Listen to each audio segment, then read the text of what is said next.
All right, garbage disposals. They are garbage disposals, not paper shredder. Just had a job come back to us with a story that the sink was clogged up, and when my guys took the drain pipes apart and was asking why the sink was stopped up, he figured out that he saw that it had a bunch of white pulpy paperous material in it.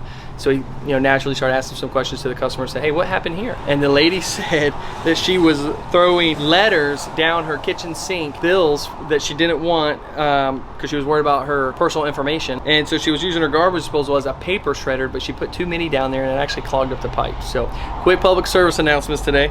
It is a garbage disposal, not a garbage can, and not a paper shredder.